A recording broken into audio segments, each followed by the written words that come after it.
IT और netizens के बारे में हमने पढ़ा। और एक बार जल्दी से इसको रिवाइज करते हैं, कल हमने क्या पढ़ा था, उसके बाद आज हम पढ़ेंगे डेटा प्रोटेक्शन।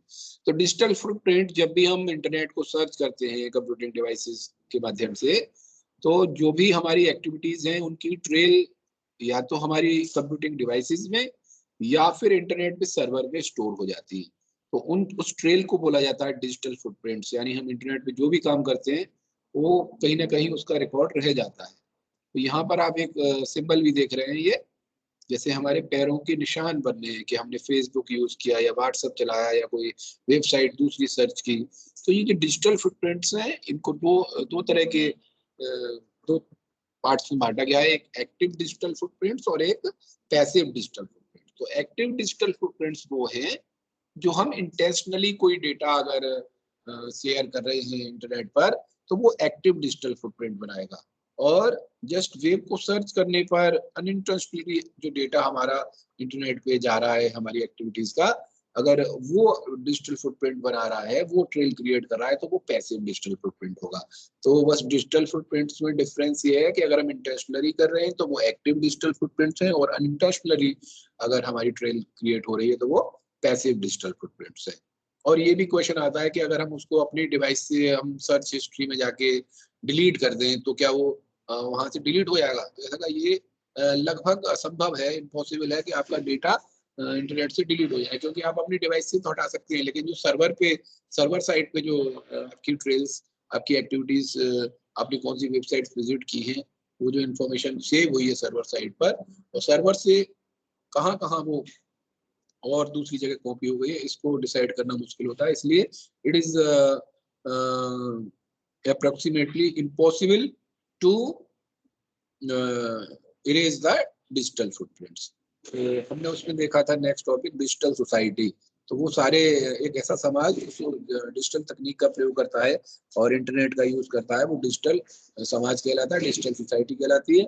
और वो सब यूजर्स, ऐसे किसी देश के अगर नागरिक हैं उनको सिटीजन बोला जा रहा है, लेकिन वो इंटरनेट यूज करते हैं, नेटवर्क में जुड़े हैं, डिजिटल टेक्नोलॉजी को यूज कर रहे हैं, तो ऐसे यूजर्स को क्या बोला जाता है? नेटिजन्स। तो एक अच्छे नेटिजन्स के कुछ एटिकेट्स होते हैं। सबसे पहले नेट एटिकेट्स।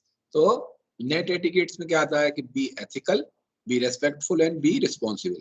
तो एथिकल का मतलब आपको कॉपीराइटेड मटेरियल को यूज नहीं करना बिना परमिशन के, नो कॉपीराइट वायोलेशन होना चाहिए।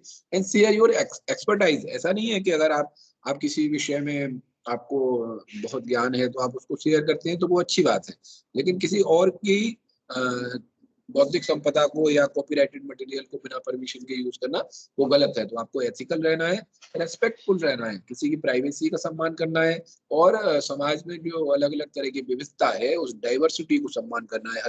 हर जाति, हर धर्म, हर वर्ग, हर संप्रदाय के लोगों की भावनाओं का सम्मान करना है।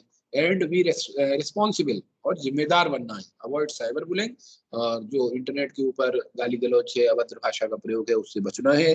डोंट फीड द ट्रोल, यानी अगर कोई ट्रोल चल रहा है तो उसका पार्ट नहीं बनना है। कोई अफवाह अगर फैलाई जा रही है तो उस पर कमेंट नहीं करना है। और बेवजह लोग अगर कमेंट करते जा रहे हैं किसी चीज पर, तो आपको कमेंट करके यूजलेस टॉपिक्स पर ट्रोल करके उसका पार्ट नहीं बनना है। तो ये तीन चीजें हैं, be ethical, be respectful, be responsible. फिर दूसरी चीज आती है कम्युनिकेशन के एटिकेट्स के बारे में। तो वहां पर सबसे पहली चीज है बी प्रिसाइज, संक्षेप में अपनी बात कहिए। Respect time and respect data limits, समय और डेटा लिमिट्स का ध्यान रखिए।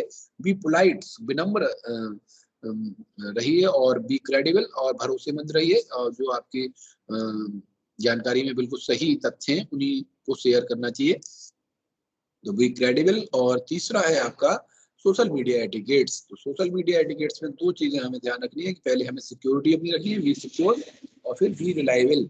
सो जब सिक्योरिटी की बात करते हैं तो हमें पासवर्ड बहुत बुद्धिमानी के साथ सेलेक्ट करना है कि कोई उसको क्रैक ना कर ले। और हमारा दोस्त है, इस बात को हमें जानना चाहिए। फेक इन्फॉर्मेशन से हमें सावधान रहना चाहिए। और रिलायबल मतलब आपको भी कोई भी चीज अपलोड करने से पहले पहले सोचना चाहिए कि हमारी इस डेटा को अपलोड करने से लोग हमारे बारे में क्या सोचेंगे, हमारी क्या सोचेंगे। तो आपको रिलायबल भी बनना है। सो ये थे हमारे नेटिजन्स एंड डिजिटल सोसाइटी में डिफरेंट टाइप्स के एटिकेट्स। और आज हम पढ़ रहे हैं डेटा प्रोटेक्शन। इससे पहले आप एक राइट हैंड साइड में देख रहे हैं activity 11.3, suppose someone's email password is technology which is weak, can you suggest stronger password. तो स्ट्रॉन्ग पासवर्ड क्या होता है, इसमें आपके डिजिट्स भी हो, अल्फाबेट भी हो, कैपिटल लेटर भी हो और स्पेशल सिंबल्स भी हो, इन सब के कॉम्बिनेशन से जो पासवर्ड बनता है उसको गैस करना मुश्किल होता है। इसलिए स्ट्रॉन्ग पासवर्ड कौन सा है, जिसमें ये सारी कॉम्बिनेशंस को ध्यान में रखा जाए। सो डेटा प्रोटेक्शन हम पढ़ने वाले हैं और ये 11th चैप्टर का सोसाइटल इम्पैक्ट का 4th टॉपिक है कि कैसे हम अपने डेटा को प्रोटेक्ट करें, कैसे उसको बचाएं। So in the digital age data और information protection is mainly about the privacy of data stored digitally. तो हमारा डेटा जो डिजिटली स्टोर्ड है हमारी डिवाइस में और हमारी डिवाइस नेट से कनेक्टेड है या हमने क्लाउड में डेटा को स्टोर किया है, तो उस डेटा को सेफ कैसे रखें। Elements of data that can cause substantial harm, embarrassment, inconvenience and unfairness to an individual। और किसी डेटा से को अगर वो लीक हो जाता है तो किसी को नुकसान भी हो सकता है, किसी को शर्मिंदगी का सामना करना पड़ सकता है, किसी के लिए असुविधाजनक स्थिति हो सकती है और किसी के साथ अन्याय भी हो सकता है। इफ ब्रीच्ड और कॉम्प्रोमाइज्ड, अगर आपका डेटा लीक हो जाता है या किसी को पता चल जाता है, इज कॉल्ड सेंसिटिव डेटा। तो ऐसा डेटा जिसके लीक होने से किसी को नुकसान हो भावनात्मक रूप से या किसी को कोई हानि हो या किसी के साथ कोई अन्याय हो जाए, ऐसे डेटा को क्या बोलते हैं, सेंसिटिव डेटा बोलते हैं, संवेदनशील डेटा है। तो examples of sensitive data includes biometric information, आपकी बायोमेट्रिक इंफॉर्मेशन कॉपी हो जाए तो कोई उसको मिसयूज कर सकता है। हेल्थ इंफॉर्मेशन, आपकी हेल्थ के बारे में इंफॉर्मेशन लीक हो जाए, फाइनेंशियल इंफॉर्मेशन आपकी लीक हो जाए या कोई पर्सनल डॉक्यूमेंट लीक हो जाए, इमेज या ऑडियो वीडियो आपके लीक हो जाए। तो privacy of sensitive data can be implemented by encryption. कैसे हम मेंटेन कर सकते हैं, इंक्रिप्ट करके। इंक्रिप्ट का मतलब क्या है कि वो एक्चुअल जो डेटा है उसको एक कोडेड फॉर्म में स्टोर करके रख देना, है ना। सो ऑथेंटिकेशन से, पासवर्ड के द्वारा and other secure method to ensure that such data is accessible only to the authorized user and is for a legitimate purpose। तो इस तरह से उसको प्रोटेक्ट करें कि जो ऑथराइज यूजर है वही उसको यूज कर पाए और उसी तरीके में जिसके लिए वो बना है उसी के लिए वो यूज हो। So all over the world each country has its own data protection policies. पूरे संसार में हर देश की डेटा प्रोटेक्शन पॉलिसी बनी हुई है, नियम और कानून बने हुए हैं। These policies are legal documents that provides the guidelines to the user on processing, storage and transmission of sensitive information। तो ये पॉलिसी क्या क्या प्रोवाइड कराती है, ये एक वैधानिक, जिसको कानूनी रूप से मान्यता मिली हुई है कि कैसे वो डेटा प्रोसेस होगा, कैसे स्टोर हो सकता है और कैसे उसको ट्रांसमिट करते हैं सेंसिटिव डेटा को। The motive behind implementation of this policies is to ensure that sensitive information is appropriately protected from the modification और डिस्क्लोजर। उसको कोई गलत तरीके से चेंज ना कर दे और वो लीक ना हो जाए। So why should we always mention the source from which we got an idea or used resources like text, image, audio, video, etc. to prepare a project or a write-up?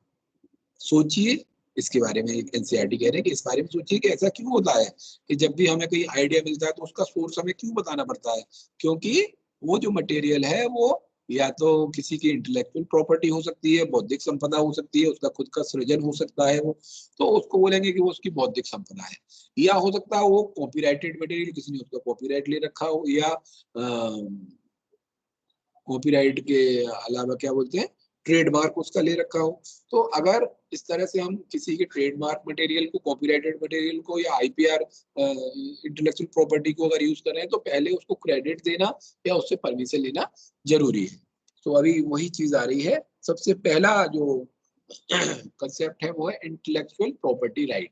Exam के लिहाज से भी बहुत ही महत्वपूर्ण question है कि IPR issues से आप क्या समझते हैं। इंटेलेक्चुअल प्रॉपर्टी राइट, तो इंटेलेक्चुअल प्रॉपर्टी क्या होती है, पहली चीज तो वो है, और उस पर अधिकार कैसे बनता है किसी का।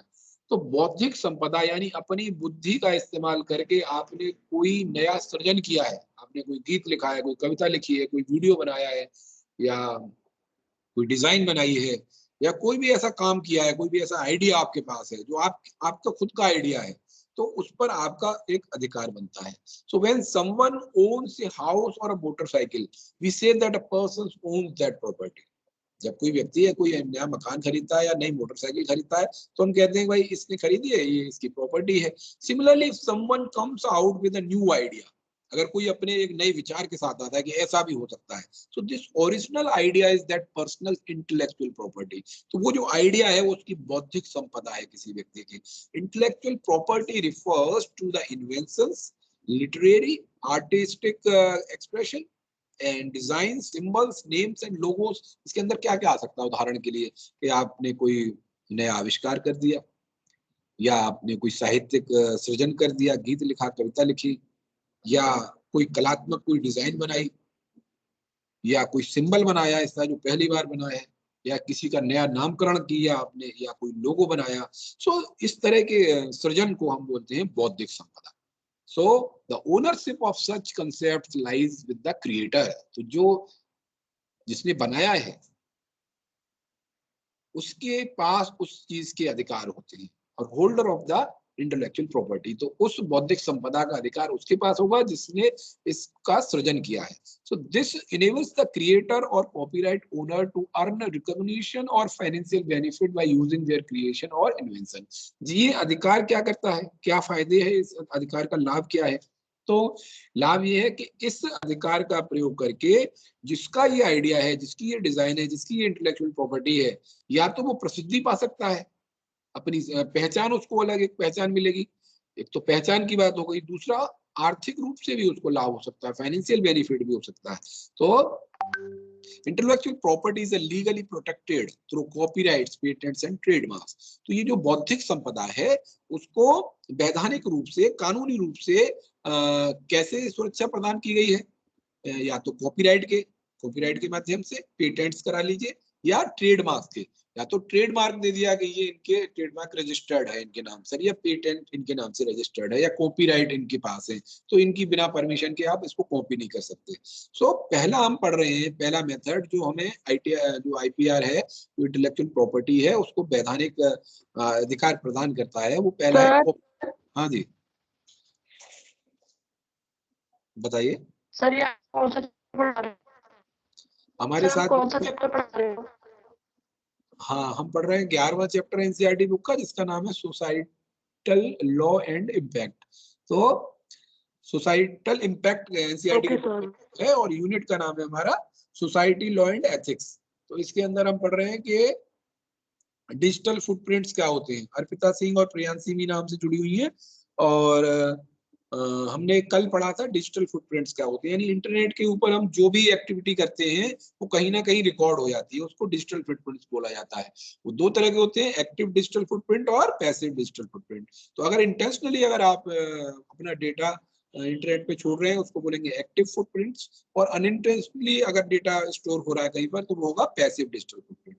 उसके बाद हमने देखा कि जो डिजिटल टेक्नोलॉजी को सोसाइटी में लोग यूज करते हैं तो वो एक डिजिटल सोसाइटी बनाते हैं, और ऐसे नागरिक जो डिजिटल सोसाइटी को बनाते हैं उनको बोलते हैं नेटिजन्स, है ना। नेट को यूज करने वाले सिटीजन्स के समझ सकते हैं। तो उन सिटीजन्स को अगर वो इंटरनेट को यूज कर रहे हैं तो उनके एटिकेट्स क्या होने चाहिए, वो हमने पढ़ा कि उनको रेस्पेक्टफुल होना चाहिए, उनको एथिकल होना चाहिए, उनको रिस्पॉन्सिबल होना चाहिए। अगर वो कम्युनिकेशन कर रहे हैं तो उसके एटिकेट्स हमने पढ़े कि उसको प्रिसाइज में अपनी बात, संक्षेप में अपनी बात कहनी चाहिए, उसको पोलाइट होना चाहिए, और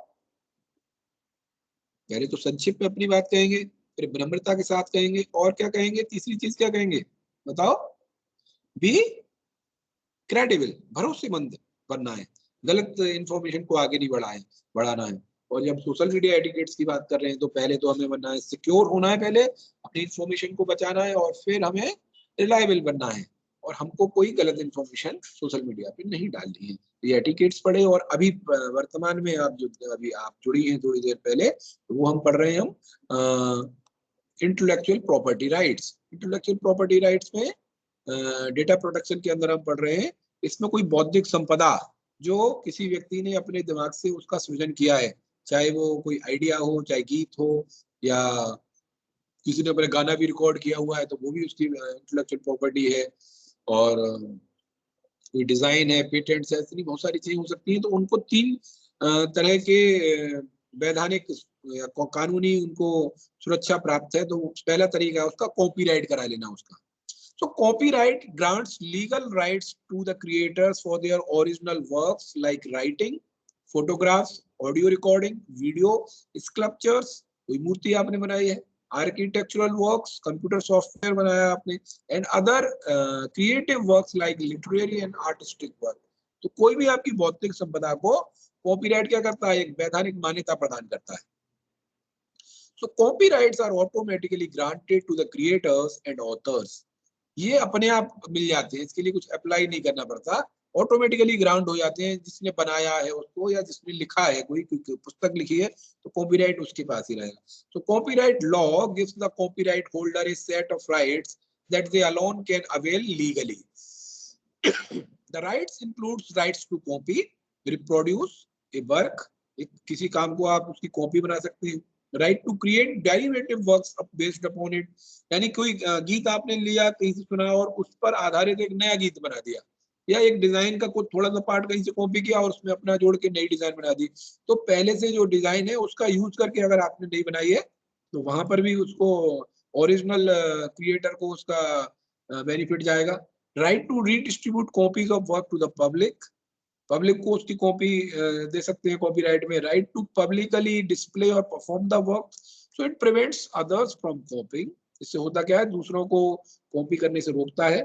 यूजिंग और सेलिंग द वर्क, और यूज करने से भी रोकता है लीगल यूज को, और बेचने से भी, किसी और के काम को अपने नाम से कोई बेच रहा है तो उससे भी वो रोकता है. For example the writer Rudyard Kipling holds the copyright to his novel the Jungle Book. Jungle Book आपने सुना होगा, मोगली वाली कहानी सुन देखी आपने, टीवी में जो कार्टून आते थे जंगल बुक में, तो वो किसने लिखी थी, रुडयार्ड किपलिंग ने लिखी है. तो उनके पास उसका कॉपीराइट है. which tells the story of Mowgli the jungle boy. It would be an infringement of the writer's copyright if someone used the parts of novel without permission.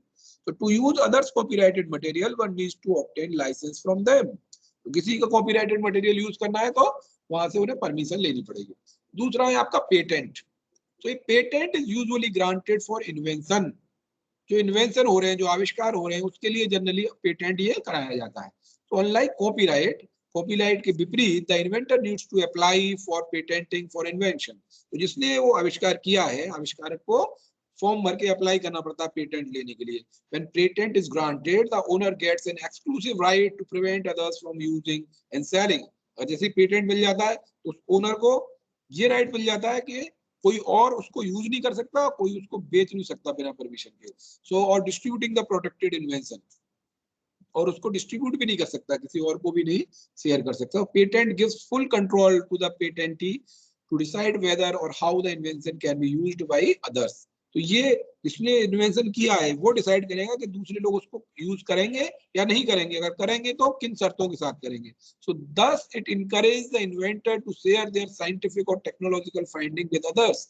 इससे क्या होगा, उनको प्रोत्साहन मिलेगा कि भाई हम बनाते हैं तो हम अपने हिसाब से यूज कर रहे हैं. अगर कोई बिना परमिशन के यूज कर लेगा तो फिर वो क्या होंगे, डिमोरलाइज हो जाएंगे कि हमने बनाया था और दूसरे इसका फायदा ले रहे हैं. सो ये patent protects an invention for 20 years. तो अगर पेटेंट करा लिया तो उसके पर कितने 20 साल तक आप रोक सकते हैं, मतलब तब तक उनकी परमिशन से होगा, उसके बाद वो अपने आप फ्री हो जाता है, फिर कोई भी उसको यूज कर सकता है.